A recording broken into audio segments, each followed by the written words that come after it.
We didn't know we had so many fans in South America, but so far the response has been amazing. Fans have been wild, crazy.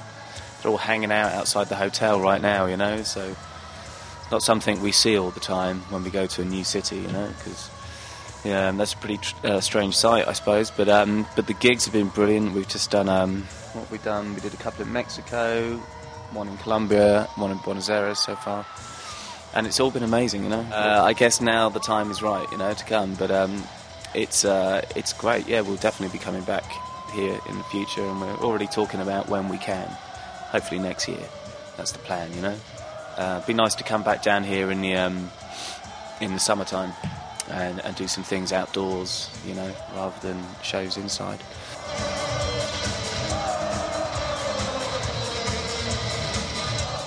I suppose we never really thought we would be able to play Wembley Stadium. It kind of all happened very quickly, really.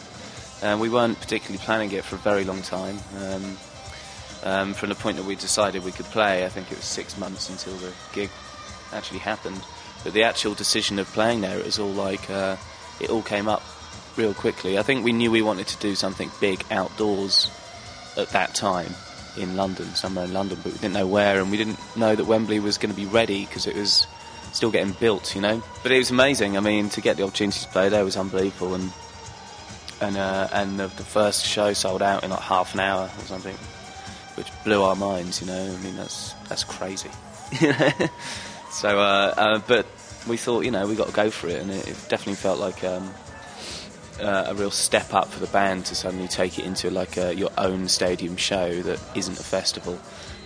So it was a real challenge for us to do it, I think, and we really had to, you know, push ourselves with the production ideas and really make the show big enough for the size of the venue.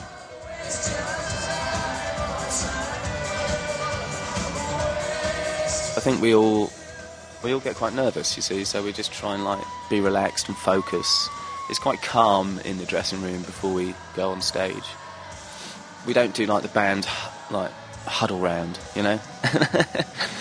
I don't know why, we just never have done, right? But I think we're just, you know, we're all kind of like trying to focus and think about what we need to do. So it's pretty chilled, you know. We just try and relax and get ready for it, because as soon as you get on stage, you know, that's when like all the energy kind of blows out of you, I suppose. So.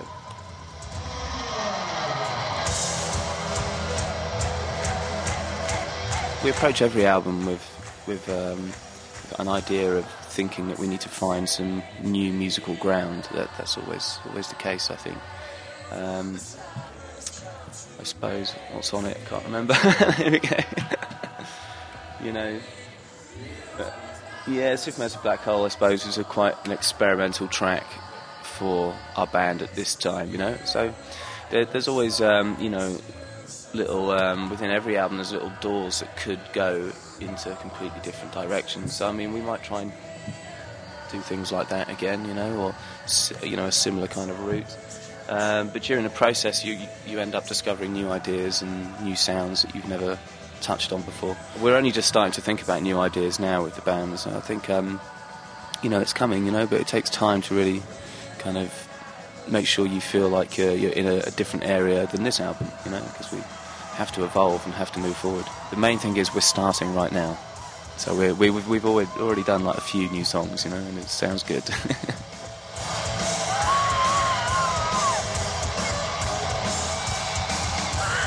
I've always liked a bit of heavy stuff, you know. You know, I think one of the first rock bands I really got into was Iron Maiden or something like that, you know. And I've always been a fan of, you know, kind of heavy drummers. I guess a lot of that kind of music comes from America, really, you know. But I suppose when we were kind of teenagers, we'd listen to Helmet, you know, the heavier side of things, you know. Always liked a bit of Korn, you know.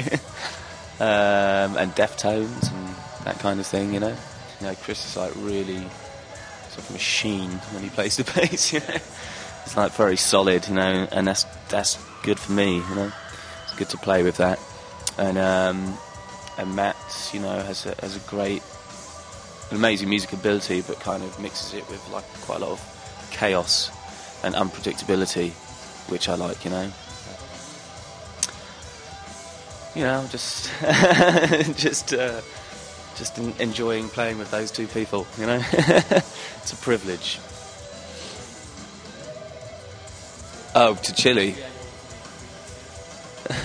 One each. Well, yeah, we need some nice cars to travel around in, you know. Just, you know, nice comfortable Mercedes, you know, that takes the edge off. Yeah, that's normal. Mercedes it's a very comfortable car to drive around in. It's the kind of car you can sleep in the back if you want to. You know, sometimes you can get very tired touring, so you need to have, like, you know, half an hour sleep between the airport and the hotel, or the hotel and the gig.